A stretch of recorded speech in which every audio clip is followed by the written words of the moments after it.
A Venezia, capoluogo veneto, per il Senato nel collegio uninominale ha vinto il candidato di centrodestra Raffaele Speranzon, Fratelli d'Italia, con il 53,64%, superando di netto il candidato del centrosinistra Michele Mognato, ex PD ora articolo 1, che si è fermato al 25,48%.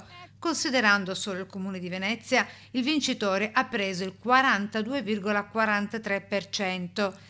Stessa situazione per la Camera, con la vittoria della candidata di centrodestra per la lista del sindaco Brugnaro nei moderati Martina Semenzato, che raggiunge il 50,30%, eletta nel collegio uninominale. Nell'uninominale di Chioggia, invece, la più votata è Giorgia Andreuzza della Lega, con i voti alla coalizione che sono andati per il 53,49%.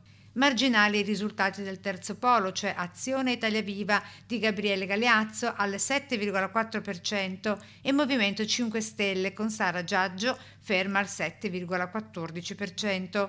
Un flop il risultato di Noi Moderati che a Venezia, dove Brugnaro è sindaco e dove da rumors si diceva potesse correre per le regionali 2025 qualora le cose fossero andate bene, si ferma intorno soltanto al 3,5%, rimettendo in discussione ogni progetto. Nell'analisi del risultato di voto su Venezia è all'interno della coalizione di centrodestra che si è verificato il clamoroso sorpasso.